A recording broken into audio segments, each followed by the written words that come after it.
Ang aking anak na lalaki ay tumayo sa isang masikip na restaurant at tinawag akong talunan sa harap ko. Walang sinabi ang kanyang ina, ang aking dating asawa. Ang kanyang bagong asawa ay ngumiti lang ng bahagya. Wala rin akong sinabi. Umuwi na lang ako. At sa susunod na Lunes, sinimulan ko na ang proseso ng pagbawi ng lahat ng ibinigay ko sa aking anak. Ang kotse na minamaneho niya, ang penthouse na tinitirhan niya, at ang kumpanya na akala niya ay kanyang itinatag. Malapit na siyang matuto na ang isang talunan tulad ko ang nagtayo ng buong mundo niya. At ang isang talunan tulad ko ang maaring wasakin ito lahat. Ang pangalan ko ay Renato Covarrubias, at sa edad na 72, natutunan ko na maraming kulay ang katahimikan. May katahimikan ng kapayapaan, katahimikan ng pag-unawa, at ang pinakamapanganib na katahimikan, ang ginagamit mo para pigilan ang galit sa loob mo. Noong gabing iyon sa restaurant na tinatawag na The Golden Spoon, ginamit ko ang ikatlong uri ng katahimikan. Ito ang teritoryo ni Ricardo Laurel, ang bagong asawa ng aking dating asawang si Brenda. Lahat doon ay makinis at sobrang mahal, mula sa mga kristal na chandelier na parang mga dikyang salamin hanggang sa tunog ng pilak laban sa porselana. Si Ricardo ang pumili nito, syempre. Parang entablado ito, at ako ang pangunahing aktor ngayong gabi. Ang aking lumang suite, isang Hart-Schaffner March na 20 taon ko nang suot, ay perpektong tinahi at malinis. Pero parang wala itong lugar sa dagat ng sutla at cashmere. Ito ay suite ng kalidad, hindi ng yabang. At sa mundo ng aking anak na si Andre, walang puwang para sa anumang hindi kumikisla. Naramdaman ko ang mga mata nila sa akin, at ng asawa niyang si Brittany. Hindi sila nakatingin sa akin. Sinusukat nila ako. Tuwing umiinom ako ng tubig, nakikita ko ang bahagyang pagkunot ng noo ni Brittany. Parang patunay pa ng aking kabiguan ang paraan ko ng paghawak sa baso. Mas abala si Andre. Nagpapakitang gilas siya. Sumandal siya sa velvet na upuan. Isang brasong nakalaylay sa likod. Ang isa ay umiikot sa baso ng pulang alak. Kopya niya iyon kay Ricardo. Ang kumpanya ay sumasabog. Ani Andre ng malakas, sapat para mapatingin ang katabing mesa. Natapos na namin ang ikalawang round ng funding. Nagkakapila ang mga investor. Tama si Brittany. Oras na siguro para i-upgrade ang 5 series sa 7 series. Tumawa ng mahina si Brittany na parang salamin. Deserve mo yan, honey. Napaghirapan mo talaga. Tahimik ako. Alam ko lahat tungkol sa ikalawang round na iyon. Alam ko kung saan galing ang bawat piso.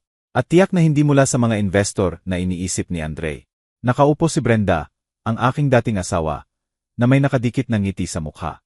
Nagbago siya. 5 taon kay Ricardo. Nawala ang praktikal na babaeng kilala ko noon. Pinalitan ng maputlang bersyon na nag-aalala kung last season na ang bag niya. Tumingin siya kay Ricardo ng may paghanga. Parang siya ang nag-imbento ng tagumpay. Magaling ang anak natin, di ba, Ren? Tanong niya sa akin. Pero hindi yon tanong. Pahayag iyon. Tahimik na paghahambing. Magaling ang anak natin, hindi tulad mo. Bahagya lang akong tumango at nilagay ang piraso ng steak sa bibig ko. Perpekto ang luto, pero walang lasa. Nakatuon ang lahat ng pandama ko sa dulang nagaganap sa harap ko. Si Ricardo, pagkatapos hayaan si Andre na magtalumpati, nagsalita na sa malalim at mapang-uyam na tono. Ang ambisyon ang lahat, Andre. Ang ama mo, si Ren, mabuting tao, magaling na engineer, pero kulang siya sagnit. Gumagawa siya ng bagay para sa iba, hindi kailanman para sa sariling imperyo. Sa mundong ito, kung hindi ka nagtatayo, nililibing ka. Insulto yon na balot sa baligtad na papuri. Teknik na perpekto sa mga katulad ni Ricardo. Tumango ng masigla si Andre na parang tapat na tagasunod na nakikinig sa sermon. Eksakto. Sinasabi ko na yan kay Dad ng maraming beses. Ang kahalagahan ng pagkuha ng risk, pagbuo ng personal brand. Pero lagi siyang nagsasalita tungkol sa savings at safe investments. Napakaluma na. Luma ang salitang ginamit niya. Noong nakaraan, cautious. Bago pa yon, tradisyonal. Nagbabago ang salita, pero hindi ang panghahamak. Nagpatuloy ang hapunan na puno ng pagmamayabang. Pinag-usapan ni Andre ang kanilang penthouse na may city view, ang kanilang bakasyon sa Boracay, ang bagong relo na binili ni Brittany para sa kanya. Bawat kwento ay parang bato na binato sa aking katahimikan. Ako ang dingding kung saan nila ibinabato ang kanilang mga tagumpay para marinig ang tunog nito. Sa wakas, nang ihay ng dessert, isang 7 layer na chocolate cake na malamang mas mahal pa sa buwan ng singil ko sa kuryente. Tumawag si Ricardo sa waiter. Ang bill, please. Sa akin. Sinabi niya ng kasual, pero kumislap ang mata niya sa akin. Isa pang pagpapakita ng kapangyarihan. Iyon ang huling patak. Si Andrei, baka dahil sa alak o sa sobrang yabang, biglang tumayo, ang upuan ay kumaluskos ng malakas sa sahig. Napatingin ang ilang customer sa katabing mesa. Tingnan mo, sabi ni Andrei, malakas ang boses sa marangyang silid. Itinuro niya mula kay Ricardo patungo sa akin. Iyan ang pagkakaiba. Dad, talunan ka. Buong buhay mo nasa lumang bahay at sa maruruming construction site. Pagkatapos ay tumingin siya kay Ricardo ng puno ng paghanga. Si Ricardo ay hindi. Siya ang nanalo. Nagsikip ang hangin. Ngumiti ng mayabang si Brittany na parang nagsalita ang kanyang asawa ng malaking katotohanan. Tumungo si Brenda sa plato niya. Ang katahimikan niya ay huling gawa ng pagtataksil. Kahit ang mga tao sa katabing mesa ay mabilis na tumingin sa ibang direksyon, ang kanilang pagpapanggap na hindi nakikinig ay patunay ng aking pampublikong kahihiyan. Tumingin ako ng diretso sa mata ni Andrei. Sa isang saglit, nakita ko ang batang tinuruan kong magbisikleta. May bahagyang pagsisisi, pero nalibing ito sa ilalim ng maraming designer na damit at karapatan. Wala akong sinabi. Ang inaasahang galit ay hindi dumating. Sa halip ay malamig, matalim na kalinawan, isang nakakatakot na katiyakan. Tapos na. Naputol na ang huling sinulit. Dahan-dahan kong inilagay ang puting linen na napkin sa tabi ng hindi ko kainan na keke. Tumayo ako. Walang ingay ang upuan ko. Delikado at sukat ang mga galaw ko. Tumingin ako kay Brenda, kay Ricardo, at sa wakas kay Andrei. Pagkatapos, walang salitang lumabas sa bibig ko. Tumalikod ako at lumabas ng restaurant. Sumara ang mabigat na kahoy na pinto sa likod ko. Pinutol ang tunog. Iniwan sila sa kanilang walang laman na tagumpay. Hindi ko kailangang magsalita. Ang aking mga aksyon ang magsasalita para sa akin. Malamig ang hangin sa labas. Pero nilinaw nito ang isip ko. Hindi ako sumakay ng taxi. Naglakad ako. Dahan-dahang nawala ang mayayamang barangay ng Makati, hanggang sa mas tahimik at pamilyar na mga kalye ng amin. Ang aking bahay ay nakatayo sa ilalim ng lilim ng lumang akasya. Isang matibay na 2 palapag na bahay na dinisenyo at itinayo ko mismo 30 taon na ang nakalipas. Hindi ito yabang. Matibay ito, tulad ko. Sa loob, maayos ang lahat. Ang amoy ng lumang nara at papel mula sa mga libro sa istante ang pumupuno sa hangin. Ito ang aking santuwaryo, isang mundo malayo sa pagkukunwari na iniwan ko. Hindi ko binuksan ang tea. Hindi ako nagbuhos ng inumin. Ang galit ay nagpapalabo ng pag-iisip. At ngayong gabi, kailangan kong maging mas malamig pa sa yelo. Pumasok ako sa aking study. Maliit na kwarto, pero may layunin ang bawat bagay. Sa dingding ay mga blueprint ng tulay at gusali na naitayo ko. Tunay na bagay, mga bagay na tumatagal. Sa sulok ng mesa ay may silver framed na larawan. Si Andrei, 5 taong gulang, nakasuot ng oversized na plastic na safety helmet. Nakangiti sa balikat ko sa isang construction site. Ang mga mata niya noon ay puno ng dalisay na pagmamalaki at pag-ibig. Saan ko nawala ang batang iyon? Ang tanong ay hindi dumating bilang matalim na sakit, kundi bilang mapurol na pananakit na matagal nang nabubuo. Masyado akong tahimik. Umaasa akong sapat ang walang kondisyong pag-ibig ko. Mali ako. Ang walang kondisyong pag-ibig ay hindi nangangahulugang walang kondisyong sakripisyo. Ngayong gabi, natapos ang sakripisyo. Umupo ako sa aking lumang leather chair at binuksan ang aking lumang, bahagyang mabagal pero maasahang Dell desktop. Kumislap ang screen, nag-ilaw sa aking walang emosyong mukha. Hindi ako nag-browse sa web o nag-check ng personal email. Ang mga daliri ko ay gumalaw ng sanay. Binuksan ang encryption program na in-install ko taon na ang nakalipas. Nagtype ako ng mahabang password, isang string ng letra, numero, at simbolo na walang ibang nakakaalam sa buong mundo. Lumitaw ang simple interface na may listahan ng folder. Walang saysay ang mga pangalan maliban kung alam mo ang tunay na kahulugan. Covarrubias Holdings Inc., Nara Properties Inc., AC Tech Innovations, Seed Funding Agreement Project, Biembly Pito Series Lease Contract, Ricardo Lowell Consulting, Payment Schedule. Bawat pangalan ay sinulid. Isang hindi nakikitang sinulid na ginamit ko para habiin ang mundo na tinitirhan ngayon ng aking anak. Ang mundo na akala niya ay kanyang nilikha. Para akong engineer ng tulay. Hindi mo nakikita ang rebar na nakatago sa loob ng konkreto. Pero kung wala yon, babagsak ang buong istruktura. Ngayong gabi, sisimulan ko ang Structural Integrity Test. Binuksan ko ang secure email client. Nakasave na ang recipient. Alicia Vargas, isang brilyanteng abogada. Kaibigan na pinagkakatiwalaan ko ng buhay ko. Si Alicia ay hindi lang aking abogado. Siya ang arkitekto ng financial fortress na tahimik kong itinayo. Alam niya ang bawat ladrilyo, bawat numero. Maikli ang email na isinulat ko. Walang pagbati, walang mahabang paliwanag. Naiintindihan niya. Subject: Initiate Sunset Protocol. Body: Alicia, kailangan nating magkita bukas ng umaga. Sa opisina mo, 8 oras am. Simulan ang dissolution process para sa lahat ng asset na kaugnay ng AC at mga kaugnay na partido. Priority 1, ang sasakyan. Ren. Sunset Protocol ang pangalan na ibinigay namin dito taon na ang nakalipas. Contingency plan para sa araw na katulad nito. Araw kung saan lulubog ang araw sa isang imperyo na itinayo sa kasinungalingan. Pinindot ko ang send. Isang mahinang hush ang narinig sa tahimik na kwarto. Tapos na. Ang unang domino ay nakahanda na sa gilid ng mesa. Wala akong nararamdamang kasiyahan. Wala ring galak. Basta kakaibang katahimikan. Katahimikan ng engineer na alam na malapit ng sumailalim sa huling pagsubok ang kanyang disenyo. Itinayo ko ang buhay ni Andre.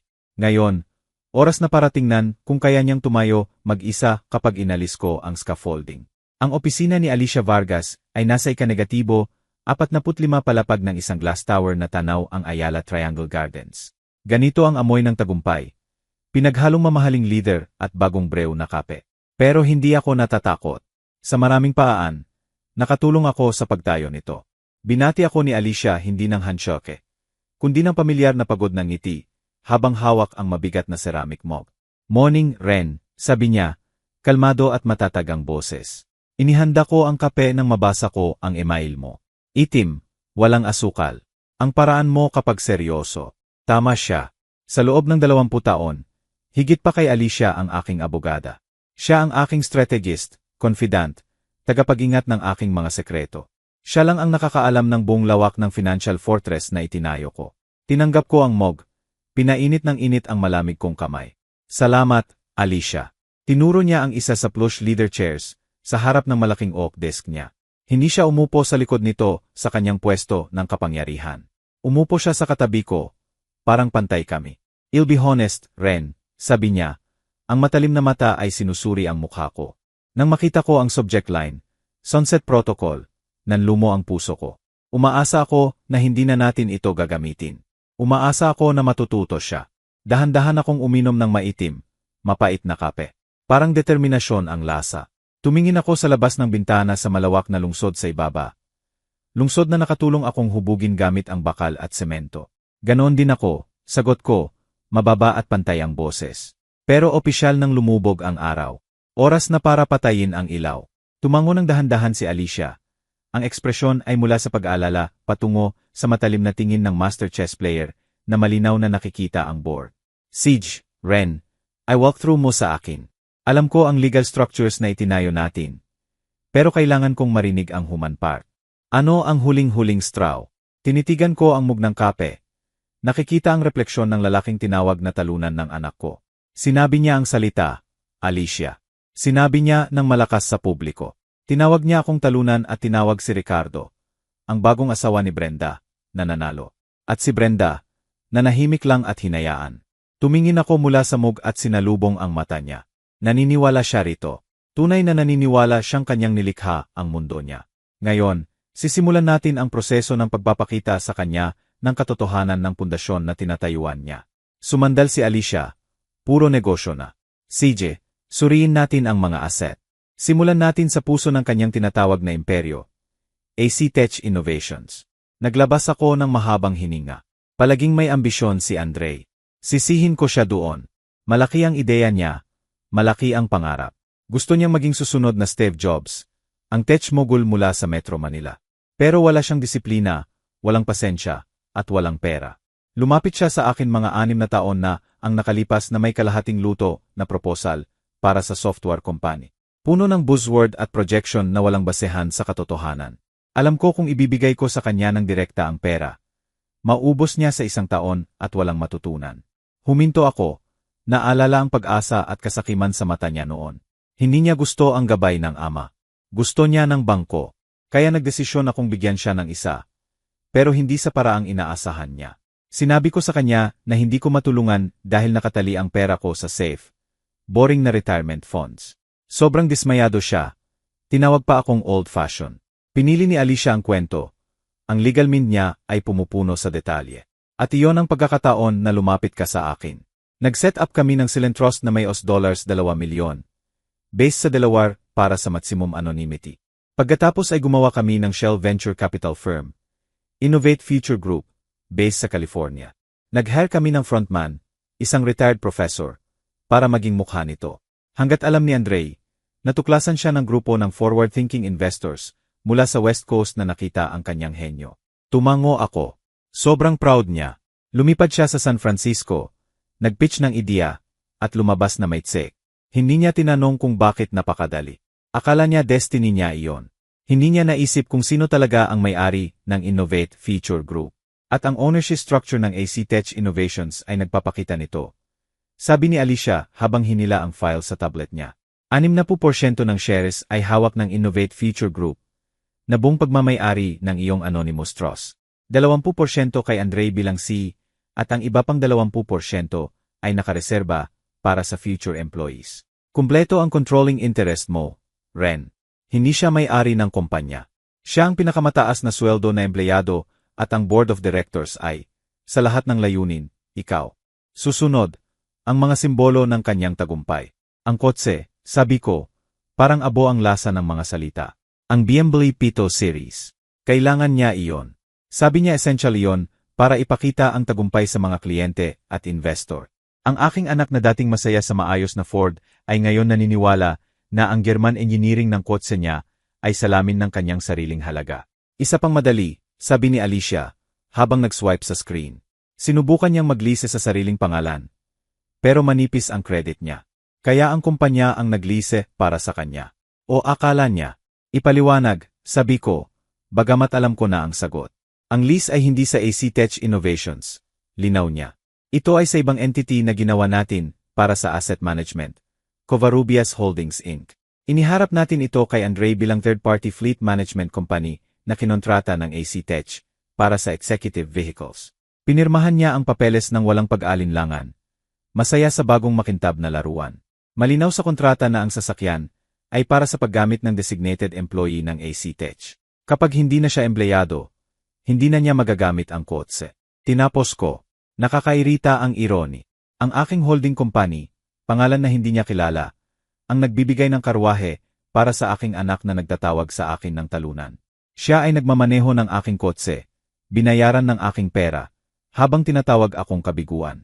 Sa wakas, dumating tayo sa pinakamalaking bahagi, ang pundasyon ng lahat. Ang penthouse, sabi ko ng mahina. Bahagyang lumambot ang ekspresyon ni Alicia. Iba talaga itong isa, Ren. Totoo, inamin ko. Ito ay tungkol kay Brenda, kasing dami tungkol kay Andre. Pagkatapos niya akong iwan para kay Ricardo, naging obsessed siya sa itsura. Pinuno niya ang isip ni Andre ng ideya na ang tirahan mo ay nagde-define kung sino ka. Naghanap sila ni Brittany ng maraming buwan ng perpektong apartment. Isang bagay na magpapahingi ng inggit sa mga kaibigan. Natagpuan nila ang penthouse sa Danara Residences. Maganda itong pre-war building na kamakailan lang renovado. Perpektong timpla ng klasikong arkitektura at modernong karangyaan. Na-fall in love si Andre dito. Sinabi niya sa akin, nagrereklamo na wala sa bodet niya. Tinanong niya kung matutulungan ko sa security deposit. Sinabi ko sa kanya na hindi, sabi ko kay Alicia. Sinabi ko sa kanya na reckless na mabuhay ng lampas sa kakayahan. Ngumiti ng bahagya si Alicia. At ang hindi mo sinabi sa kanya, ay binili mo ang buong building 3 taon na ang nakalipas. Undervalued asset sa barangay na malapit ng mag-gentrify. Ipinaliwanag ko ang dating engineer sa akin na kumukuha. Maganda ang numbers. Binili ko ito sa pamamagitan ng ibang LLC. Nara Properties. Magandang investment. Brilyante, koreksyon ni Alicia. Nang mag-apply si Andre para sa penthouse, ang landlord, isang property management firm na hinire natin, ay nag-offer sa kanya ng special deal. Sabi nila, naghahanap sila ng high-profile tenant tulad ng Tech C para magdagdag ng prestige sa building. At handa sila magbigay ng employee incentive lease. Halos zero ang upa niya. Bayad lang niya ang building fees. Pinirmahan niya ito. Nagmamayabang ng maraming linggo na sobrang na-impress ang landlord sa kanya, kaya nakuha niya ang deal ng buhay. Hindi niya binasa ang fine print. Wala namang gumagawa, kumpirma ni Alicia. Ang fine print ay nagsasabi na ang incentive lease ay nakadepende sa patuloy na pagtatrabaho niya sa AC Tech Innovations. Nagsasabi rin na ang property management firm ay maaring tapusin ang lease ng may 72 oras na notice para sa anumang breach of contract. At ang kontrata ay nagtuturing na breach ang anumang maaring magdala ng masamang reputasyon sa building. Iyon na. Ang buong bahay ng Baha ay nakalatag sa mamahaling oak desk ni Alicia. Ang kanyang kumpanya, kotse, bahay. Bawat haligi ng buhay niya ay maingat na ilusyon na dinisenyo, pinondohan, at pagmamay-ari ng amang tinawag niyang talunan. Hindi siya self-made man. Siya ay trust fund Bobby na hindi kailanman sinabihan ng katotohanan. Wala siyang pag-aari, sabi ko kay Alicia. Ang bigat ng mga salita ay naninirahan sa kwarto. Ang lahat ng akala niya ay sa kanya ay akin talaga. Sumandal si Alicia. Tapos na ang trabaho niya sa ngayon. Kaya, Ren, ano ang unang galaw mo? Ayon sa protocol, ang unang hakbang ay laging simboliko. Naisip ko ang mayabang na tingin ng aking anak. Ang paraan ng pagturo niya gamit ang kamay na may suot na relo na binayaran ko. Nagmamaneho ng kotse na akin. Pauwi sa apartment na ibinigay ko. Ang kotse, sabi ko nang walang pag-aalinlangan. Simulan natin sa kotse. Hindi dapat sumakay ng boss ang nanalo. Gumawa si Alicia ng note sa tablet. Mabilis ang daliri sa screen. Ang kotse nga, kumpirma niya, walang emosyon kundi profesional na focus. Ang tow truck ay maaring ipadala sa kanyang tirahan bago magnegatibo siyam. 00 ng umaga sa Lunes, na binabanggit ang termination ng corporate lease agreement. Mabilis at legal na legal. Pero ano ang mas malaking strategy, Ren? Ano ang timeline? Sabay-sabay ba natin siyang saktan? Ang kotse, ang corporate accounts, ang eviction notice. Kaya nating tapusin lahat bago magtanghali, kung gusto mo ng full-scale blitz. Umiling ako ng dahan-dahan. Tumingin sa labas sa skilin na kilala ko ng mabuti. Hindi, sabi ko. Hindi yon ang paraan. Iyan ang pagwasak. Iyan ang paghihiganti. At hindi ito tungkol sa paghihiganti. Ano ito? Tanong niya ng mahinahon. Tumingin ako sa kanya. Sinusubukang hanapin ang tamang salita. Naisip ko ang aking buhay na trabaho. Ang physics ng mga estruktura at integrity ng pundasyon.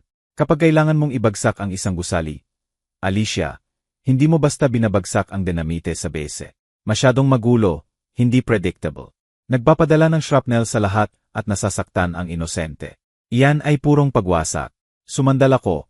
Nakapaloob ang mga kamay sa harap ko. Ang tunay na engineer, ang tagabuo, ay iba ang ginagawa. Ginagawa niya ang controlled demolition. Tinatanggal niya ito piraso-piraso. Una ang fixtures, ang mga makikislap na bagay na nakakaagaw pansin. Pagkatapos ang mga bintana, ang kanyang view ng mundo. Pagkatapos ay maingat na tinatanggal ang mga palapag isa-isa, hanggang ang natitira ay walang laman na frame at hubad na pundasyon. Hindi ko gustong sirain ang aking anak, Alicia. Gusto ko lang wasakin ang peking buhay na tinitirhan niya. Gusto ko siyang tumayo sa malamig, matigas na pundasyon ng katotohanan, at sa wakas ay maunawaan kung ano ang kailangan para makabuo ng tunay na buhay para sa sarili. Nakinig si Alicia, hindi inaalis ang mata sa akin. Naintindihan niya, hindi lang siya aking abogada. Anak siya ng isang karpintero. Kilala niya ang wika ng pagbuo at pagwasak, ng controlled demolition. Inulit niya, bagong pag-unawa ang lumitaw sa mukha. Mas malinis din legal. Bawat aksyon ay hiwalay na justifiable na corporate o property management decision. Walang isang aksyon na maaring ituring na coordinated personal attack. Airtight. Eksakto, sabi ko. Kaya simulan natin sa kotse sa Lunes, ang simbolo ng kanyang status. Bigyan natin siya ng isang araw para maramdaman ang pagkawala, ang abala. Pagkatapos sa Martes, ay freeze mo ang corporate accounts. Putulin mo ang kanyang kuryente. Hayaan siyang maramdaman kung ano ang pakiramdam kapag natuyo ang balon. At ang consulting payments ni Ricardo Laurel kasama nito. Hayaan ding maramdaman ng nanalo ang hapdi. Huminga ako ng malalim bago ibigay ang huling tagubilin. Pagkatapos sa Miyerkules, kapag nalilito at walang kapangyarihan na siya, ihatid mo ang eviction notice. Kunin mo ang kanyang seguridad isa-isa. Hayaan siyang maramdaman ang pagbagsak ng bawat dingding. Hayaan siyang maunawaan ang halaga ng bawat bagay habang nawawala ito. Mabigat na katahimikan ang nanirahan sa kwarto. Hindi ito plano mula sa galit. Ito ay kurikulum. Isang malupit, masakit na kurikulum. Tumango lang si Alicia. Naintindihan ko ang lesson plan. Ren. Ayusin ko agad ang mga dokumento. Tumayo ako. Sumasakit ang mga buto ko sa pagod na walang kinalaman sa edad. Nagdesisyon na ako. Ngayon, kailangan ko lang mabuhay kasama nito. Salamat, Alicia. Naglakad ako patungo sa pinto. Pagkatapos ay huminto ng hawak ang handle. Simulan na, sabi ko, halos bulong. Simulan na ang aral. Ang natitirang bahagi ng linggo na iyon ay marahil ang pinakatahimik sa buhay ko. Pagkatapos umalis sa opisina ni Alicia, naramdaman ko ang kakaibang kapayapaan na nanirahan sa akin. Tapos na ang desisyon. Nagsimula na ang plano. Wala nang dapat gawin, kundi hintayin ang pag-ikot ng mga GR. Ginugol ko ang Biyernes at Sabado sa hardin ko. Kailangan ng pruning ang aking mga rosal. Isang gawain na karaniwang gusto ko. Pero ngayon ay may bagong seryosong layunin. Ang aking mga kamay na may kalyo mula sa buong buhay na trabaho ay gumagalaw ng may katumpakan. Snip. Nahulog ang patay na sanga. Snip. Ang overgrown na shoot na sumisipsip ng sustansya mula sa pangunahing puno. Naisip ko ang ginagawa ko. Ang paghahardin ay ehersisyo ng ruthless compassion. Hindi ka maaaring maging sentimental sa mga bahagi ng halaman na mahina o may sakit. Kung hayaan mong lumaki, lalason nito ang buong rosal. Kailangan mong putulin minsan, halos hanggang sa puno, para bigyan ang halaman ng pagkakataon na lumago ng mas malakas, mas malusog.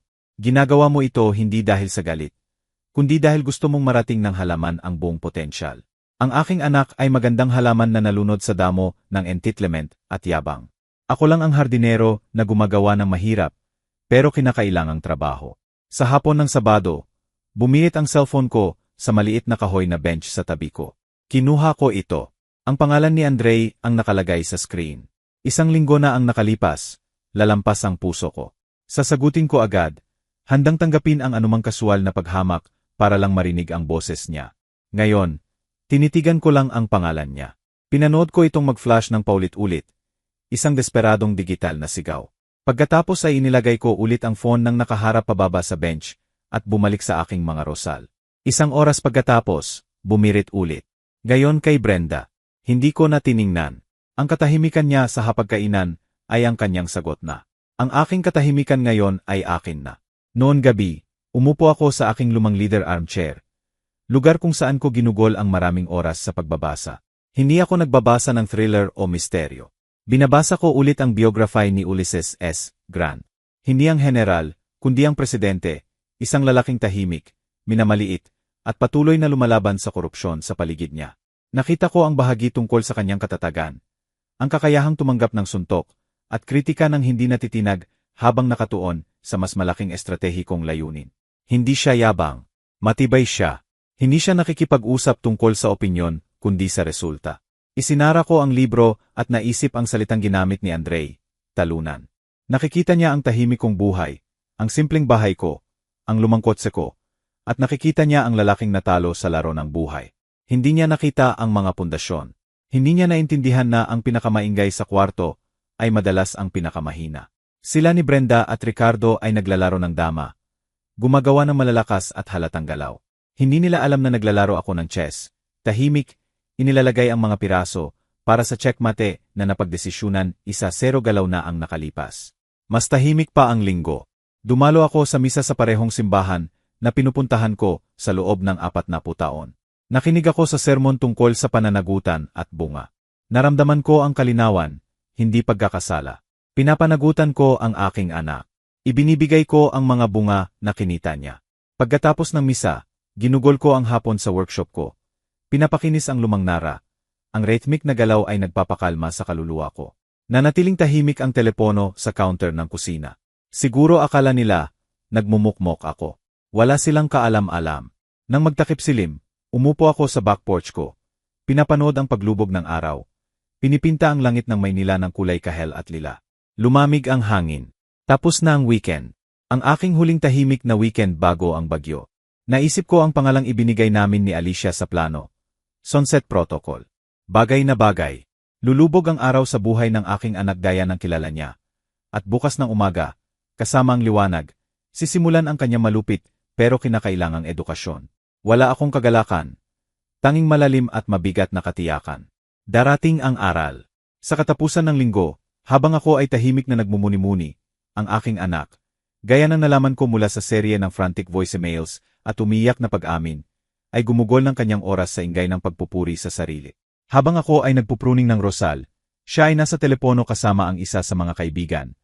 Tumatawa habang nagmamaneho ng BMW sa highway, ang skili ng lungsod ay malabo sa bintana.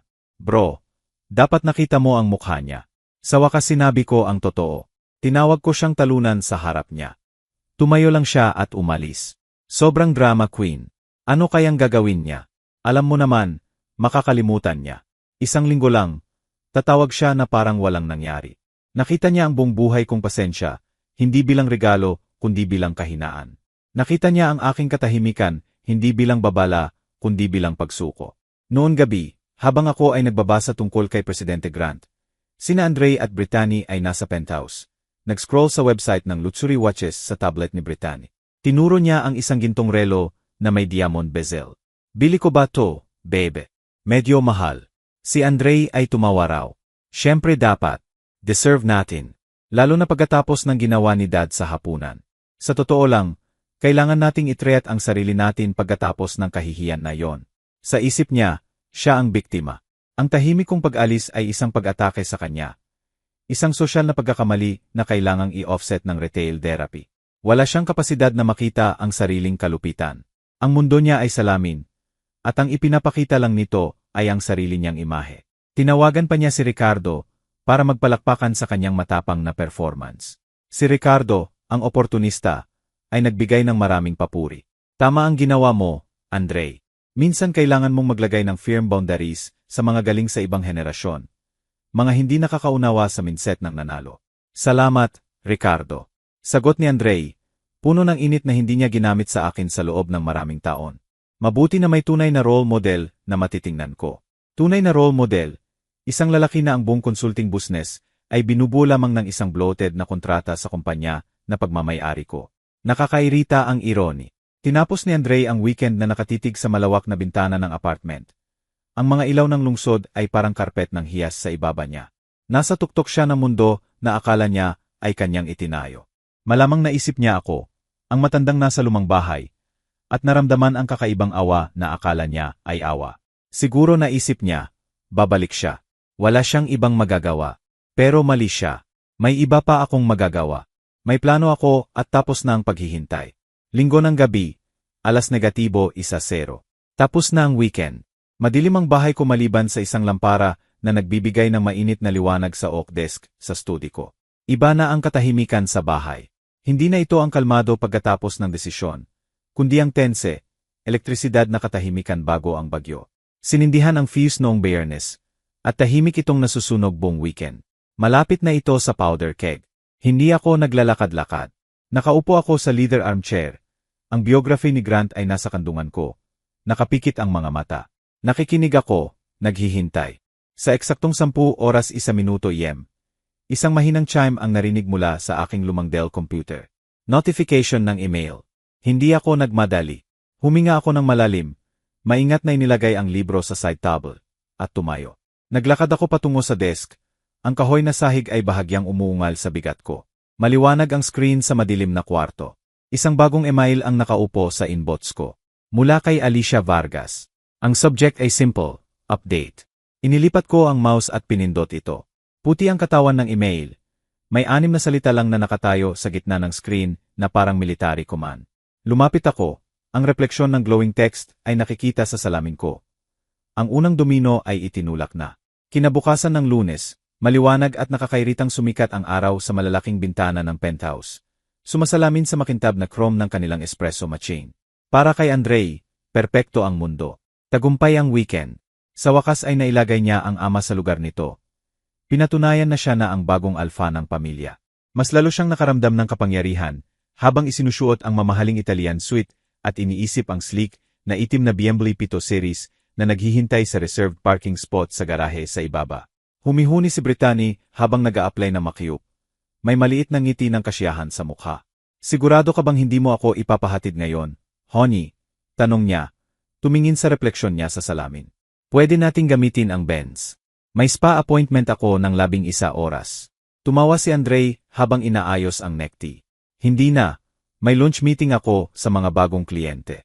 Kailangan kong dumating sa Beamer. Alam mo na, image is everything. Humalik siya sa pisngi nito. Napuno ng pabango nito ang pandama niya. Bukod pa, dagdag niya nang bumaba ang boses sa bulong. Deserve natin na magpakitang gilas ng kaunti. Mga nanalo tayo, di ba? Tumawa si Brittany at pinampalampal siya ng mahinahon. Sige na, alis ka na, big shot. Pakiramdam na nasa tuktok ng mundo.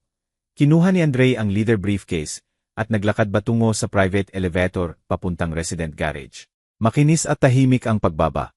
Bumukas ang pinto sa malinis, maliwanag na espasyo. Nandun ito, ang kotse niya. Hindi lang kotse. Pahayag ito. Mahaba, mababa, at kumikislap sa ilalim ng fluorescent lights. Ito ang pisikal na simbolo ng kanyang tagumpay. Pinindot niya ang fob, tumunog ang chirp, at kumislap ang Angel A headlights bilang pagbati. Pero habang naglalakad siya palapit, may mali. Isang malaking, maruming tow truck ang nakapark ng diretso sa likod ng BMW niya. Kumikislap ang dilaw na hazard lights, nagbibigay ng pangit na pulso sa makintab na konkreto. Isang lalaki na nakasuot na maduming asul na overalls ay nakaluhod sa likod na gulong.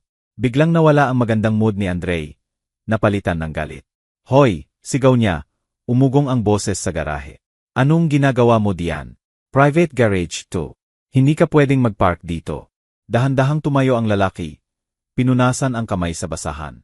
Malaki siya, may pagod na mukha, at ganap na walang emosyon. Hindi siya mukhang na-impress. Hindi rin natatakot. Pagod lang. Ikaw ba si Andre Covarrubias?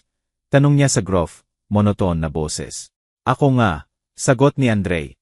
At malapit mo nang matanggal ang kalawang mong truck, kung hindi mo yalis sa loob ng 1-0 segundo.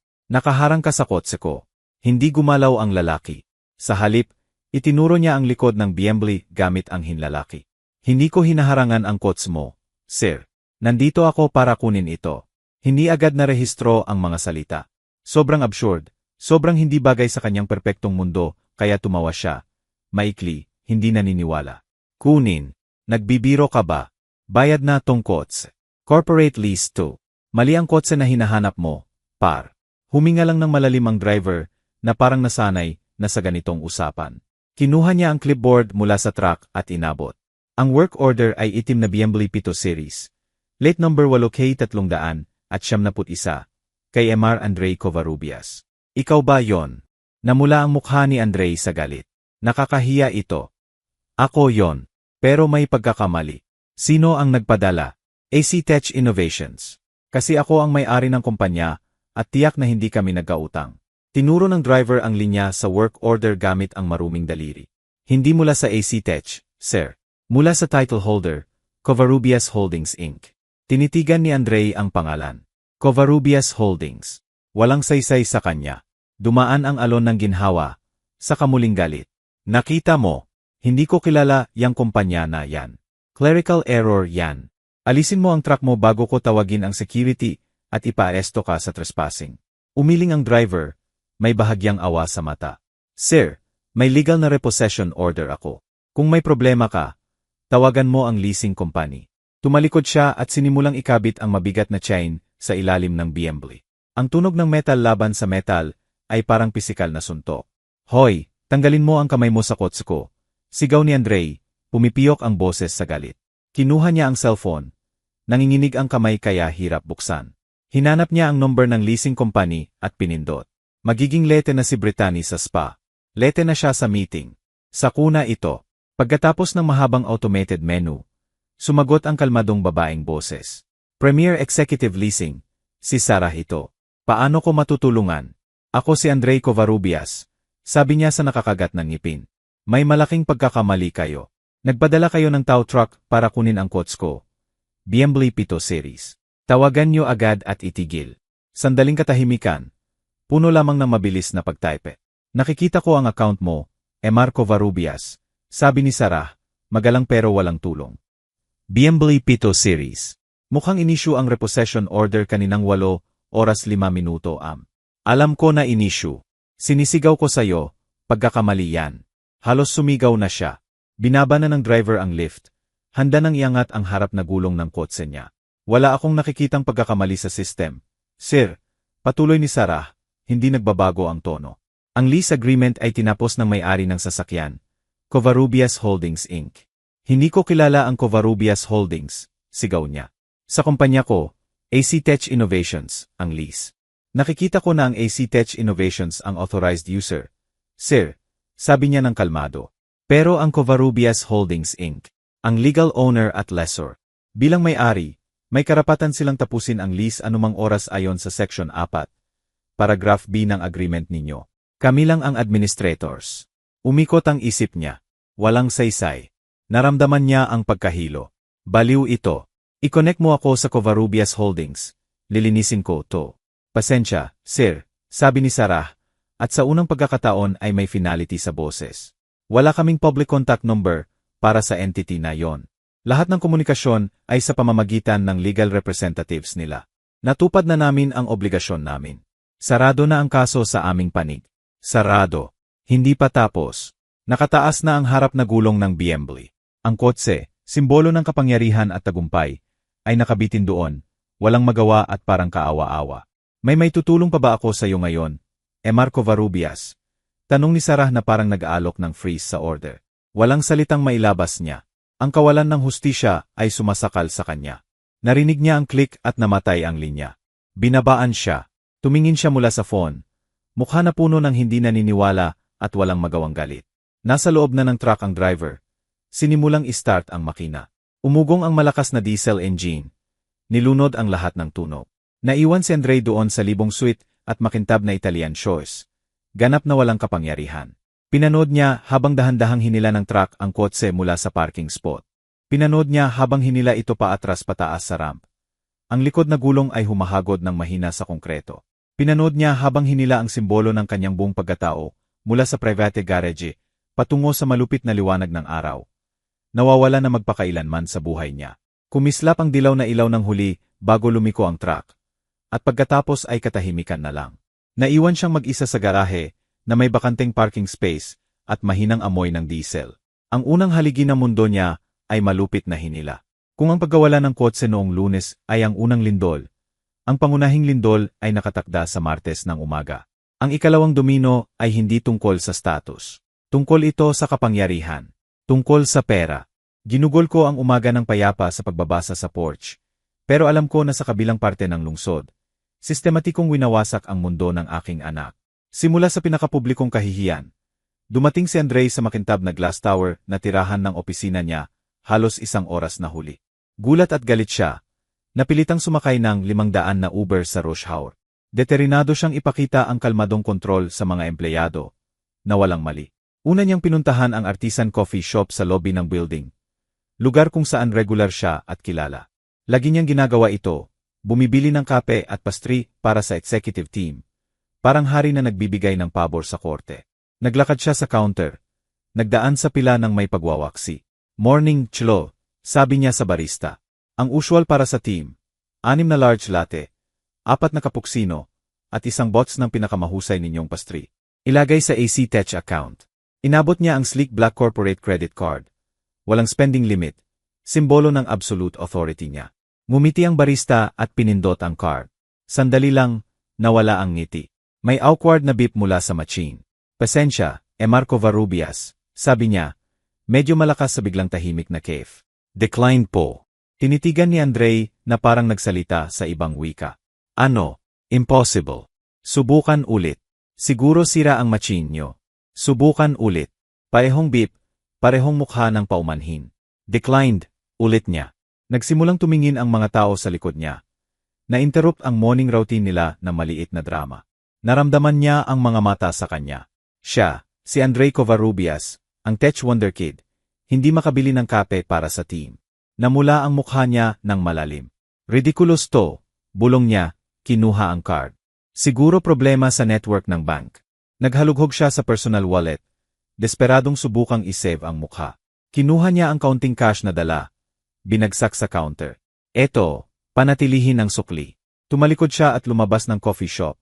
Iniwan ang box ng pastry at tray ng hindi pa nagawang kape. Hindi na niya gusto. Ang pagiging generous ay naging badge ng kahihiyan. Sumakay siya ng elevator patungo sa opisina sa 30th floor. Nakakagat ang panga ng mahigpit. Corner suite ang opisina niya. May glass walls, fishbowl para makita ng buong kumpanya ang leader nila sa trabaho. Umupo siyang mabigat sa ergonomic chair. Ang galit ay napalitan ng malamig na butas ng pagkabalisa sa tiyan. Kailangan niyang ayusin ito agad. Binuksan niya ang laptop at pumunta sa internal financial portal ng kumpanya. Ito ang dashboard niya, ang control panel. Dito niya makikita ang lahat, cash flow, payroll, expenditures. Nagtype siya ng username at password. Lumitaw ang pulang linya, access denied. Napakurap siya. Siguro mali ang pagtype. Dahan-dahang inulit niya ang credentials. Access denied ulit. Lumabas ang malamig na pawis sa no. Hindi ito glitch. Lockout ito. Siya, ang CEO, ang founder, ay nabar sa sariling finances ng kumpanya. Frantically pinindot niya ang forgot password link. Pero bumalik ang error. User profile not found. Please contact your system administrator. Siya ang system administrator. Tumaas ang panic, malamig at matalim sa dibdib. Mabilis ang paghinga niya. Nakulong siya sa labas ng sariling likha. Biglang may notification sa sulok ng screen. Bagong email. Ang sender ay address na hindi niya kilala. Director at Actich Innovations, EA. Subject: Urgent Notice of Financial Restructuring. Nanginginig ang kamay ng buksan niya. Ang email ay obra maestra ng malamig na corporate jargon. Impersonal, walang emosyon, at nakakatakot. To whom it may concern, pakiusap na ipaalam na simula 9 oras ang Eastern Standard Time, 10 oras ang Philippine Time.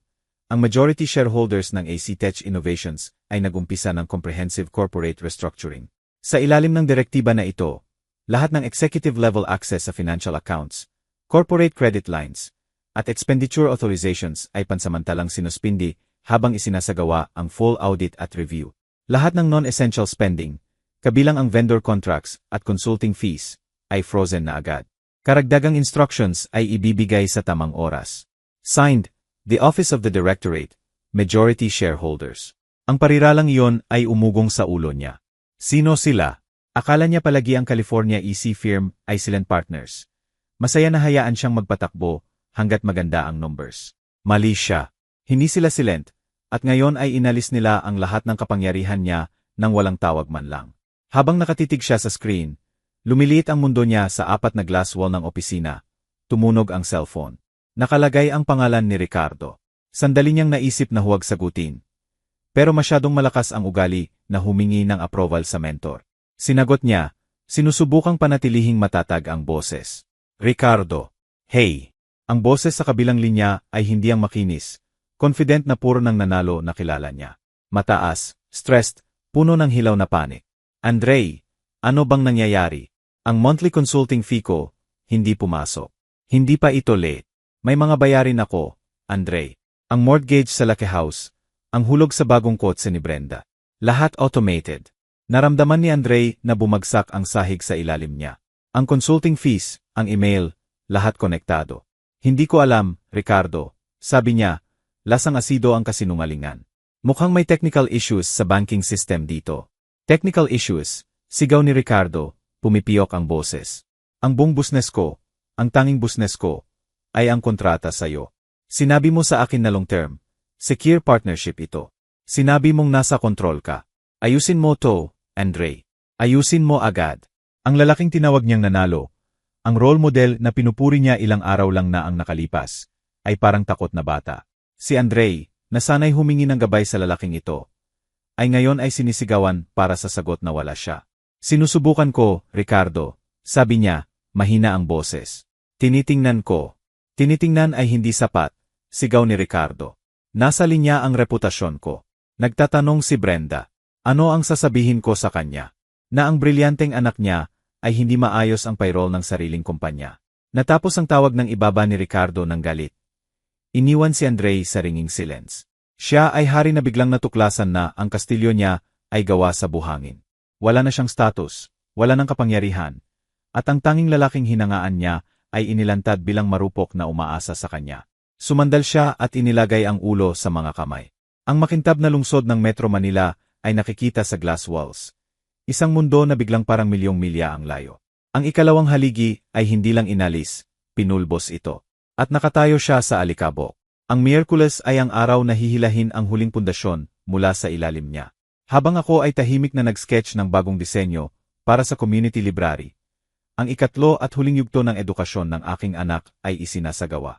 Ang unang suntok ay kinuha ang status niya. Ang ikalawa ay kinuha ang kapangyarihan. Ang isa na ito ay idinisenyo para kunin ang kanyang santuwaryo. Dumating si Andre sa bahay ng gabi na sirang lalaki. Ginugol niya ang araw sa glass-walled office. Bilanggo na pinapakita sa lahat. Napilitan siyang kanselahin ang mga meeting. iwasan ang mga tawag mula sa vendors, at tiisin ang awa at mausisan na tingin ng sariling empleyado. Wala siyang kotse, walang pera, walang sagot. Ang penthouse, dating matagumpay na kuta sa langit, ang tanging natira sa kanya. Pumasok siya sa pinto, umaasa ng kaunting aliw, ng kanlungan mula sa bangungot na naging buhay niya. Sa halip, nakita niya si Brittany. Hindi na siya ang masayahin. Supportive na asawa na iniwan niya kaninang umaga. Parang bagyo ng pagkabalisa at takot. Naglalakad-lakad sa malawak na living room na parang kulungan na hayop. Maputla ang mukha, pula ang mata mula sa pag-iyak. Malinaw na nasa telepono siya buong araw. Naririnig ang mga bulong-bulungan, ang mga tsismis. Ang balita ng kanyang pampublikong kahihiyan sa coffee shop ay kumalat na parang apoy sa kanilang social circle. Ang spa day niya ay naging parada ng mga nag-aalalang kaibigan na nagtatanong ng mga bagay na hindi niya masagot. Andre, anong nangyayari? Sigaw niya nang makapasok siya. Matinis ang boses. Declined ang credit card ko sa salon. Ang personal card ko, ang binabayaran mo, sabi nila frozen ang account. Napilitan akong gamitin ang emergency debit card. Hindi pa ako nakaramdam ng ganitong kahihiyan sa buong buhay ko. Wala nang lakas si Andre para makipag-away. Inilagay niya ang briefcase sa pinto. Ang tunog ay umugong sa malaking tahimik na apartment. Hindi ko alam, Brittany, sabi niya, walang laman ang boses. May hostile takeover na nangyayari. Ang mga investor, nilock out ako sa lahat. Sinusubukan kong ayusin. Sinusubukan mong ayusin, sigaw niya, tumataas ang boses sa histerya. Tumatawag ang mga kaibigan ko, Andre. Nagtatanong sila, anong mali? Narinig ni Jessica mula sa isang tao, sa opisina mo na pinapalayas ka. Totoo ba? Matalo mo ba ang sarili mong kumpanya? Bago pa siya makasagot, may matalim, authoritative na katok sa pinto. Hindi ito mahinang katok ng kapitbahay o buzz ng delivery. Tunog ito na humihingi ng sagot. Nanigas si Brittany, malaki ang mata sa takot. Si Andre, tumitibok ang puso, naglakad sa pinto at tumingin sa peephole. Isang lalaki na nakasuot ng crisp, gray suit ang nakatayo. Hindi niya kilala. Mukha itong abogado o bangkero. Mukha itong masamang balita. Naghintay ng kaunti si Andre bago buksan ang pinto. Magandang gabi, sabi ng lalaki, magalang pero walang init. Kayo ba si Andre Covarrubias? Opo, sagot ni Andre, mahina ang sariling boses sa tainga niya. Sino po kayo? Ako si Emar Harrison, ang bagong senior property manager ng Danara Residences. Walang inabot na kamay. Hawak niya ang malaking Manila envelope. Bagong property manager. Tanong ni Andre, nalilito. Anong nangyari kay Frank? Wala na po si Emar Albright sa property management firm. Sagot ni Harrison ng makinis. May pagbabago sa ownership. Pwede po ba akong pumasok sandali? Hindi naghintay ng sagot. Lumakad siya pasok sa marble entryway na parang siya ang may-ari. At sa paraan nga naman. Nakatayo si Brittany sa bintana. Yumakap sa sarili. Nanonood sa eksena ng may dalisay na takot. Nag-sweep ang mata ni Emar Harrison sa apartment. Nakita ang designer furniture, mahal na art, at sweeping view ng lungsod. Mukhang hindi siya na-impress. Maganda pong apartment ito, Emar Covarrubias, sabi niya sa tono na nagmumungkahi ng kabaligtaran. Premium unit, kaya sayang na kailangan nating pag-usapan ang tenancy ninyo. Binuksan niya ang envelope at kinuha ang mga papeles. Nandito po ako para iserve ito, sabi niya, inabot ang dokumento. Formal notice of lease termination. Tinitigan ni Andre ang papel, saka ang walang emosyong mukha ng lalaki. Parang lumulutang ang pakiramdam niya, na para bang nangyayari ito sa iba. Lease termination. Anong sinasabi niyo? Bayad na po ang upa namin sa buong taon. May special arrangement kami. Ang employee incentive lease. Sabi ni Harrison na may bahagyang condescending na ngiti. May kopya po ako rito. Napaka-generous na arrangement talaga. 0 monthly rent para sa high-value executive tenant. Pero malinaw po ang lease. Itinuturo ko sa Section 7, Clause C. Tinuro niya ang highlighted paragraph sa dokumento. Ang lease ay nakadepende sa patuloy ninyong pagtatrabaho sa affiliated company. Sa kasong ito, AC Tech Innovations. Nalaman po namin bilang mga may-ari ng property na wala na kayo sa kapasidad na kwalipikado sa incentive program na ito. Hindi po ako na-fire, git ni Andre, tumataas ang boses sa desperasyon. Nakasuspend lang ang access ko. Pansamantala lang. Hindi po sumasang-ayon ang legal department namin. Sabi ni Harrison, malamig ang boses. Nakakatanggap po kami ng official notification mula sa Directorate ng AC Tech Innovations na fundamentally altered na ang employment status ninyo. Dahil dito, Breach of contract ang lease ninyo. Ginagamit po ng mga may-ari ang karapatan nilang tapusin ang agreement. Sa wakas ay inabot niya ang papeles kay Andre. May 72 oras kayo para umalis sa premises. Iyon po ay hanggang 5 oras PM sa Biyernes. 72 oras. Nakalutang ang mga salita sa hangin. Nakamamatay at ganap. Tumingin si Andre sa dokumento sa kamay. Malamig, opisyal. Puno ng legal na wika na hindi niya naiintindihan. Pero naiintindihan niya ang konklusyon. Pinapalayas sila. Iyon ang sandali na tuluyang nawasak si Brittany. Isang choked, gutural na higbi ang lumabas sa labi niya. Hindi, bulong niya. Hindi. Lumaki ang bulong sa iyak. Umalis. Saan kami pupunta? Nandoon ang lahat ng gamit namin. Ang mga damit ko, sapatos ko. Ito ang bahay namin. Tumalikod siya kay Andre. Ang mukha ay puno ng takot at galit. Ikaw ang may gawa nito, sigaw niya. Nanginginig ang daliri na itinuturo siya.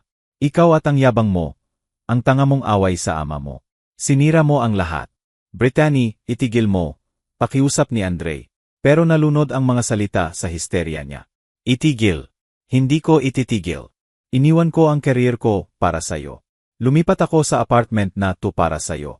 Itinayo ko ang buong buhay ko sa paligid ng tagumpay mo.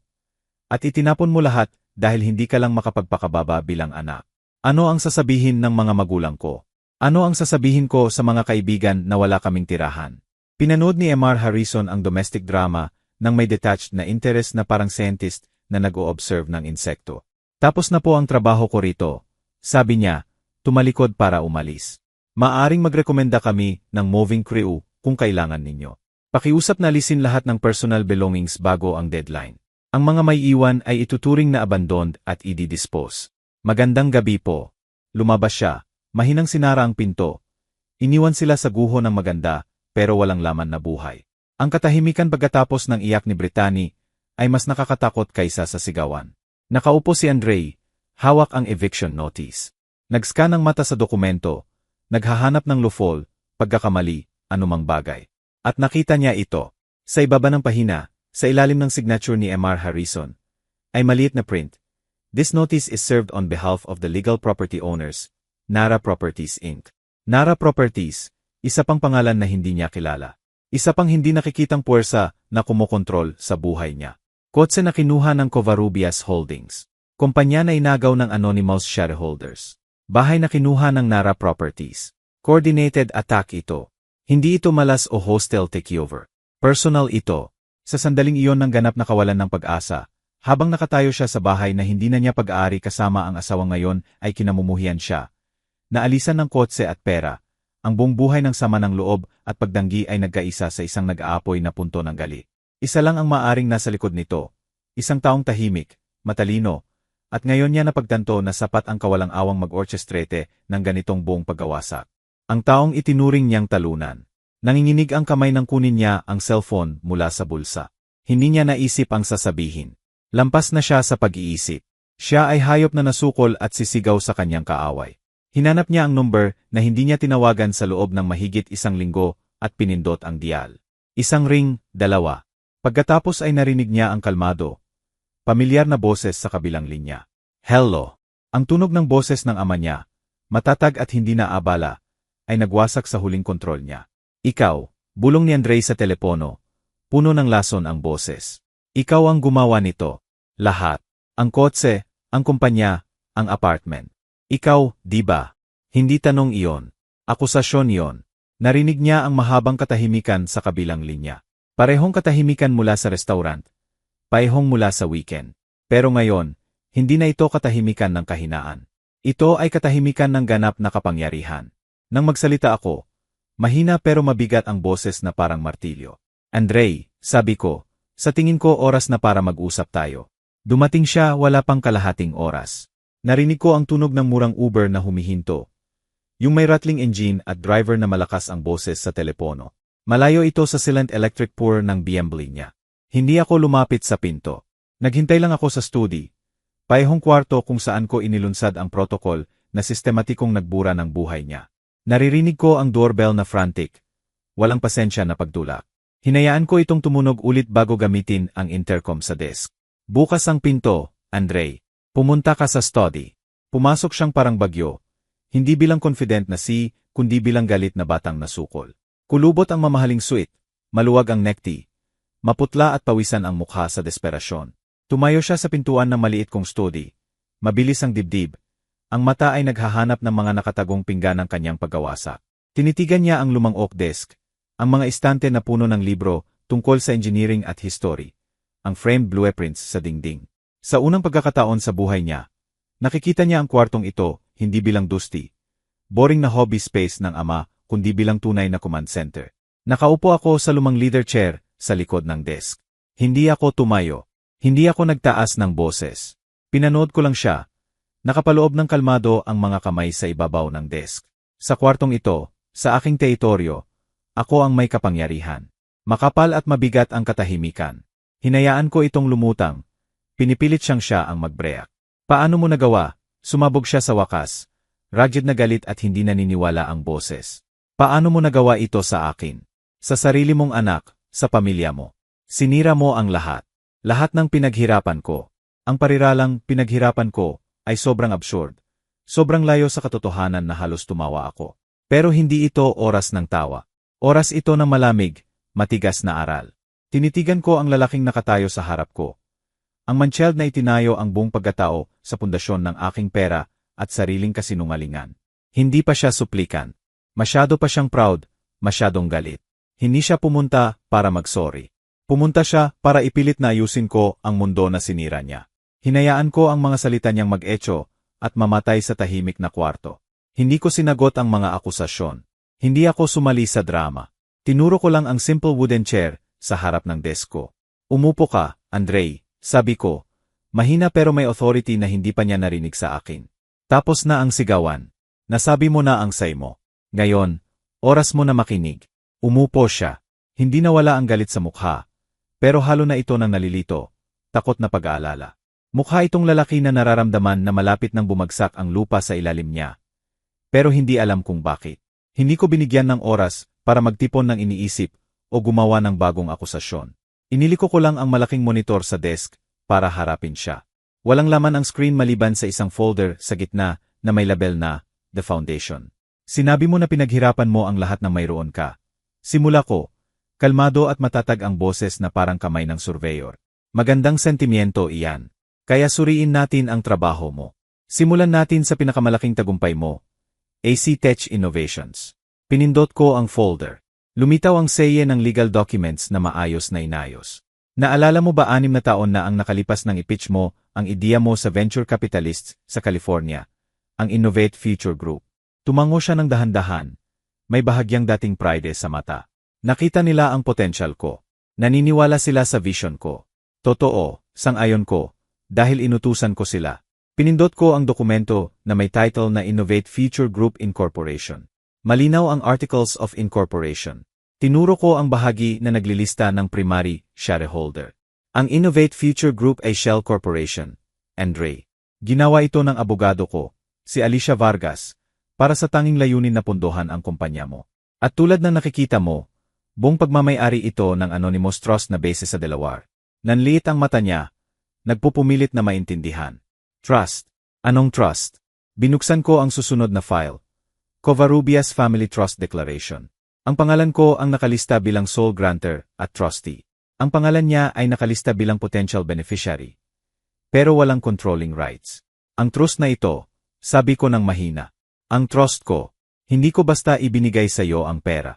Gusto ko maramdaman mo na pinaghirapan mo ito. Kaya gumawa ako ng stage para sa iyo na may mga aktor at props. Pero mukhang nagkamali ka at naniwala na totoo ang stage. Pagkatapos ay binuksan ko ang huling dokumento sa section na iyon. Ang AC Tech Innovations Shareholder Agreement. Tinuro ko ang linya na nagpapakita ng 60% controlling stake ng Innovate Future Group. Hindi mo pag-aari ang kumpanya mo, Andrei. Sabi ko, ang boses ay naghiwa sa katahimikan na parang bisturi. Ikaw ang chief employee nito. May 20% stake ka. Generous na regalo. Pero walang tunay na kapangyarihan. Ang majority shareholders, ang board of directors na hindi mo pa nakikilala, iyan ako. Hindi ka nagtatayo ng kumpanya, Andrei. Naglalaro ka sa sandbox na itinayo ko para sa'yo. Umiling siya. Puro denyal ang galaw. Hindi possible yan. Ako ang nagtayo nito. Hindi ako nag-away. Lumipat lang ako sa susunod na exhibit. Pag-usapan natin ang kotse mo. O mas tama, ang kotse ko.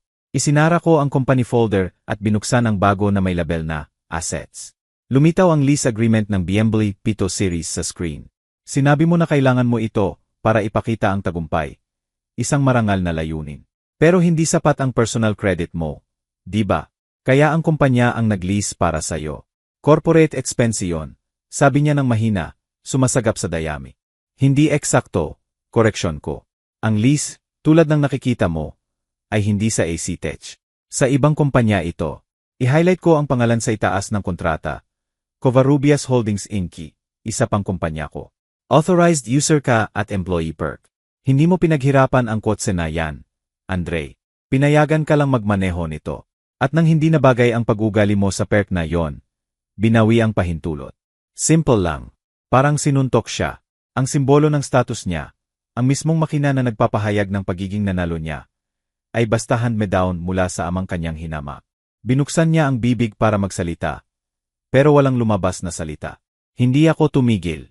Lumipat ako sa susunod na folder. At narito ang penthouse mo. Ang kastilyo mo sa langit. Binuksan ko ang file na may deed ng The Nara Residences Building.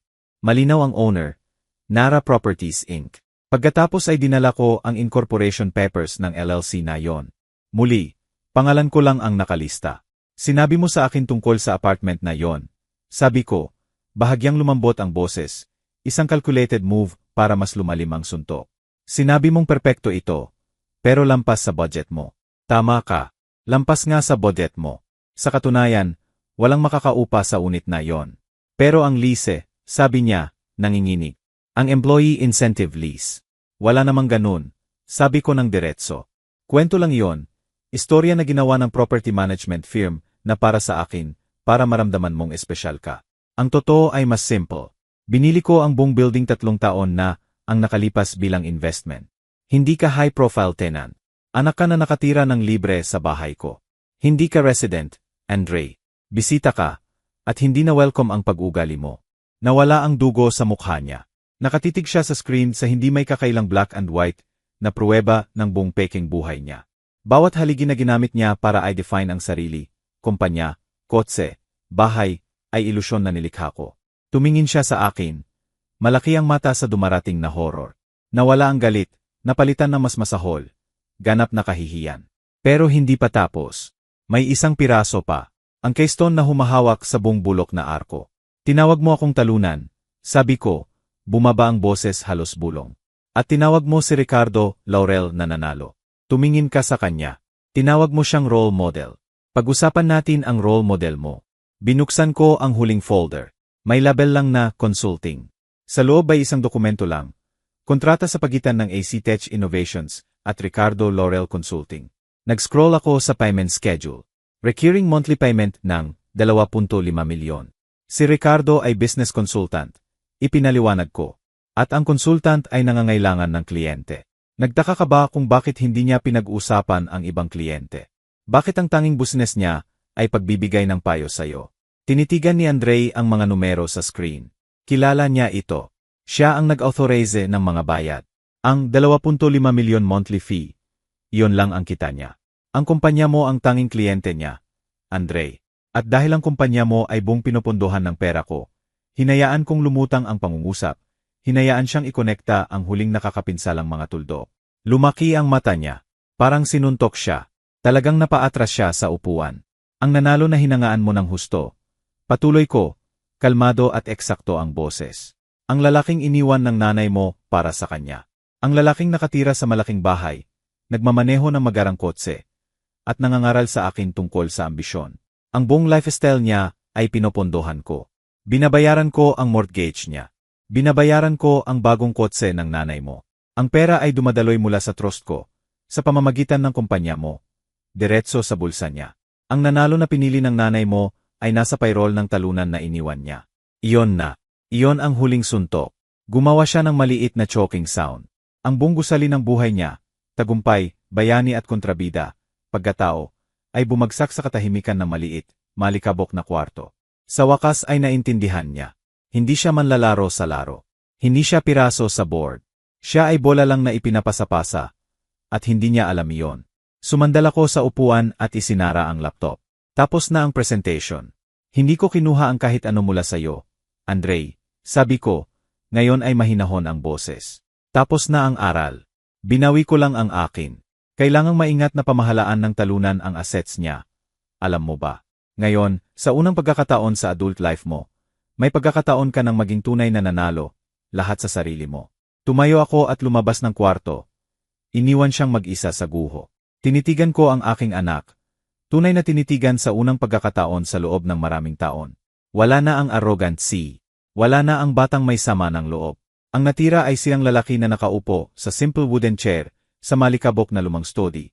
Hubad sa lahat ng ilusyon. Walang tagumpay para sa akin sa sandaling iyon. Tanging malalim at malalim na kalungkutan para sa mga taong nawala. Para sa batang naligaw sa loob ng lalaki. Ang huling gawa na ito ay hindi tungkol sa parusa. Tungkol ito sa layunin. Kailangan niyang maintindihan kung bakit. Alam kong mahirap intindihin ngayon, Andre. Simula ko, mas malambot na ang boses. Nawala ang matalim na gilid ng abogado at strategist, natira ang ama. At alam kong kinamumuhian mo ako. May karapatan ka. Pero kailangan mong makinig ng mabuti. Hindi ito tungkol sa pagwasak sa'yo. Tungkol ito sa pagwasak sa kasinungalingan na tinitirhan mo. Ang lalaki sa hapagkainan na yon, hindi yon ang anak ko. Iyon ay guwang na shell, isang manika na ginawa mula sa pera ko, sa walang laman na salita ni Ricardo, at sa obsesyon ng nanay mo sa itsura. Itinuro ko ang paligid ng kwarto sa ebidensya ng buhay na itinayo gamit ang kamay, hindi lang pera. Nakatira ka sa stage, Andre, naglalaro bilang successful na lalaki. Ang ginawa ko lang ay ibinaba ang set. Ang nararamdaman mo ngayon, takot, kahihiyan, gut-wrenching emptiness, ito ang unang tunay na bagay na naramdaman mo sa mahabang panahon. Ito ang pundasyon. Ito ang ground zero. Ito ang simula kung saan nagtatayo ang lalaki ng buhay. Hindi nagpapanggap na mayroon na siya. Tumingin siya sa akin, ang mata ay nakikiusap. Siguro umaasa na mag-alok ako ng lifeline. Nasasabihin kong pansamantala lang itong aral. Wala akong inyalok. Nanatili pa rin ang trust na ginawa ko para sa'yo. Sabi ko sa kanya. Nandoon pa ang pangalan mo. Pero hindi ka na makakatanggap ng isa pang sentimo ng pera ko. Hindi hanggang mapatunayan mong makakabuo ka ng sarili mo. Maghanap ka ng trabaho, Andre. Tunay na trabaho, hindi title. Hindi mahalaga kung waiter ka o construction worker. Magbayad ka ng upa sa apartment na kaya mong bayaran. Hindi yung maipapakita mo. Matuto ng halaga ng piso na pinaghirapan mo gamit ang pawis at pagod. Matuto ng kababaang loob. Matuto ng respeto. At higit sa lahat, matuto kung sino ka kapag wala ka ng wala. Tumayo ako. Umuungal ang lumang leader ng upuan. Baka isang araw, taon mula ngayon, maging ang lalaking lagi kong inaasahan na maging mo. Hindi nanalo ayon sa kahulugan ni Ricardo, kundi lalaking may substance, tagabuo, lalaking naiintindihan na ang halaga niya ay hindi sa pag-aari kundi sa kung sino siya. Hanggang sa araw na yon, mag-isa ka. Sa puntong iyon, dahan-dahan at sadya kong isinara ang takip ng laptop. Ang mahinang click ay umugong sa tahimik na kwarto. Tunog iyon ng pinto na sumasara, ng kabanata na natatapos. Tapos na ang presentation. Naibigay na ang aral. Tumalikod ako at lumabas ng study. Iniwan ang anak ko kasama ang katotohanan. Hindi ako tumingin pabalik. Wala nang masasabi pa. Iniwan ko si Andre sa study. Isang multo na nagmumulto sa guho ng sariling buhay. Hindi ko alam kung saan siya pumunta pagkatapos. Hindi ko tinanong. Tapos na ang papel ko sa kabanatang iyon ng buhay niya. Ang mga sumunod na araw ay ang pinakatahimik na naranasan ko sa loob ng 30 taon. Mas magaan ang pakiramdam ng bahay, na para bang inalis ang malaking mabigat na bigat mula sa pundasyon nito. Walang frantic phone calls, walang passive-aggressive text messages, walang manufactured family dramas na nangangailangan ng tahimik kong financial intervention. Kapayapaan lang. Isang linggo pagkatapos, nakaupo ako sa back porch habang naninirahan ang gabi sa barangay. Mainit at makapal ang hangin ng Pilipinas. Puno ng amoy ng sampag-ita mula sa baging na umaakyat sa trellis sa tabi ko. Hawak ko ang malamig na baso ng iced tea. Ang condensation ay tumutulo sa lumang kahoy na armrest ng rocking chair. Dahan-dahang gumagalaw ang upuan. Isang ritmo ng kasiyahan. Hindi ako naghihintay ng kahit ano. Hindi ako umaasa ng tawag o nag-aalala sa problema. Nandiyan lang ako. Sa unang pagkakataon sa loob ng maraming taon, hindi abala ang isip ko sa manufactured crisis ng anak ko o sa walang sawang pagnanasa ng dating asawa ko ng higit pa. Mag-isa ako, pero hindi malungkot. Ang katahimikan ay hindi katahimikan ng kawalan. kundi katahimikan ng kapayapaan. Naisip ko ang salitang ginamit ni Andrei sa hapunan. Ang salitang nag-umpisa ng lahat, talunan. Sa loob ng maraming taon, hinayaan ko ang unspoken accusation na iyon na i-define ang buhay ko. Inilaan ko ang buong trabaho ko, katalinuhan, at yaman sa walang lalim na butas ng ego nila at ng ina niya. Lahat sa isang desperado. Mali na pagsisikap na patunayan na hindi ako ang iniisip nila. Isinakripisyo ko ang sariling kapayapaan para pondohan ang chaotic lives nila. Pero habang nakaupo doon, nakikinig sa simoy ng mga kuliglig na nagsisimula ng nightly choros, napagtanto ko ang katotohanan. Hindi ako kailanman naging talunan. Ako ang host ng isang parasito. At ngayon, sa wakas, malaya na ako. Natapos ko ang huling proyekto ko. Hindi ito tulay na bakal o gusali na semento. Ito ang maingat, masakit na demolition ng toxic family structure. At ngayon, sa lugar nito, may espasyo para sa bagong bagay na lumago. Hindi ko alam kung ano ang hinaharap ng relasyon ko sa anak ko.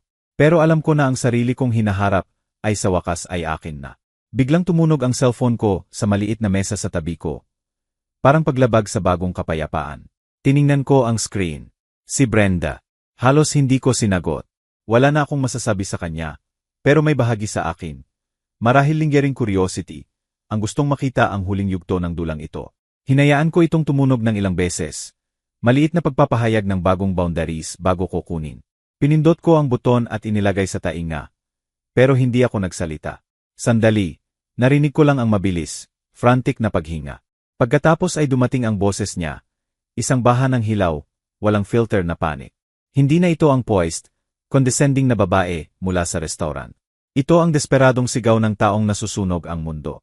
Ren, salamat sa Diyos. Kailangan mong gumawa ng isang bagay. Kailangan mong tulungan kami. Nanahimik ako, hinayaan ang mga salita niyang dumaloy sa kawalan. Si Ricardo, umiyak siya, pumipiyok ang boses sa higbi na walang kalungkutan, puro takot. Wrecked na siya, wala na lahat. Ang consulting contract sa kumpanya ni Andrei, iyon ang lahat. Tinapos nila. May notice kami mula sa bangko ngayong umaga. Foreclose nila ang bahay.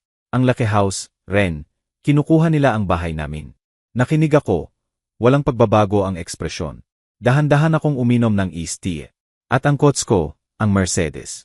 Lease ni Ricardo iyon at nakatali ang hulog sa business account niya. Kukunin din nila. Wala na ako, Ren. Naririnig mo ba? Wala na ako. Pumunta ako sa country club ngayon at nasuspend ang membership ko. Hindi ko kaya ang ganito. Hindi ito ang buhay ko. Tumaas ang boses niya sa hysterical pitch. Kasalanan mo ito. Lahat. Dahil sa ginawa mo. Nagseselos ka kay Ricardo. Nagseselos ka sa tagumpay ni Andrei. Kaya sinira mo kaming lahat. Paano mo nagawa ng ganito kalupit pagkatapos ng lahat ng pinagsamahan natin? Pagkatapos ng maraming taon. Ako ang ina ng anak mo. Isang nakakagulat na performance. Sa bersyon niya ng katotohanan, siya ang biktima. Si Ricardo ang biktima. Ang extravagant, debt-fueled lifestyle nila ay karapatan nila. At ako ang kontrabida sa pagpatay ng gripo na nagbibigay nito. Walang sorry para sa mga sinabi sa hapunan. Walang pag-alala sa kalagayan ni Andrei. Desperado, makasariling demand lang na ibalik ko ang mundo nila. Hindi siya nagbago. Hindi siya magbabago. At sa sandaling iyon, naramdaman ko ang huling natirang tanikala ng obligasyon sa kanya na nagiging alikabok at nawawala sa hangin ng gabi. Patuloy siyang nagrant. Ang mga salita ay naghalo sa walang saysay na stream ng akusasyon at pakiusap. Kailangan mong ayusin ito, Ren. Tawagan mo ang mga taong may-ari ng kumpanya ni Andrei. Sabihin mo sa kanila na ibalik ang kontrata. May pera ka. Lagi kang may pera. Utang mo sa amin yan. Utang mo sa akin. Hinayaan ko siyang maubos ang singaw. Mabigat ang katahimikan na sumunod. Puno ng expectant, desperate na paghinga niya. Naghihintay siya na sumuko ako. Nagawin ang lagi kong ginagawa. Tahimik na ayusin ang gulo. Hinayaan ko ang katahimikan na lumawak. Hindi komportable. Nakinig ako sa mga kuliglig. Pinanood ang isang alitaptap na kumukutitap sa lumalaking dilim. Linaro ko ang pakiramdam ng aking hindi natitinag na kapayapaan. Nang magsalita ako sa wakas, mahina, kalmado, at lubos na final ang boses. Walang galit, walang kasiyahan, walang emosyon. Simpleng pahayag lang ng bagong at permanenteng katotohanan. Brenda, sabi ko, hindi na yan problema ko. Hindi ako naghintay ng sagot. Hindi ko kailangan marinig ang shock, galit, o pakiusap niya. Tapos na ang usapan. Ang usapan na tumagal ng 30 taon ay sa wakas, Awa na natapos. Pinindot ko ang end call button sa screen at inilagay ang phone ng nakaharap pababa sa mesa. Pagkatapos ay sumandal ako sa rocking chair. Bumalik ang mabagal, matatag na ritmo. Puno ng amoy ng sampaguita ang hangin. Nagsisimula ng lumitaw ang mga bituin sa malalim na lila na langit. Malayo, maganda, at walang pakialam. Nabawi ko ang dignidad ko. Nabawi ko ang kapayapaan ko. Nabawi ko ang buhay ko. At sa malalim, perpektong katahimikan ng gabing iyon sa Pilipinas, sa wakas ay naramdaman kong nanalo ako. Ang masakit na kabanatang ito ay nagturo sa akin ng aral na tumagal ng 72 taon para lubos na maunawaan. Masyadong matagal akong nagkamali sa pagkakaintindi ng financial support bilang pagmamahal ng ama. At sa paggawa niyon, hinayaan kong makita ang pasensya ko bilang kahinaan. Akala ko, sa pagbibigay ng safety net, tinutulungan ko ang anak ko. Pero pinahintulutan ko lang ang isang bata na mabuhay sa mundo ng matatanda ng walang responsibilidad. Natutunan ko na ang tunay na lakas ay hindi nasa walang sawang pagbibigay, kundi sa tapang na maglagay ng matibay na hangganan. At minsan, ang pinakamalalim na gawa ng pag-ibig ay ang kunin ang lahat. Pinipilit ang isang tao na tumayo sa malamig. Matigas na pundasyon ng katotohanan para sa wakas ay matuto siyang magtayo ng sariling buhay. Ako mismo ay talagang curious kung ano ang magiging opinyon mo. Kaya sabihin mo sa akin sa comments, ano ang gagawin mo kung ikaw ako?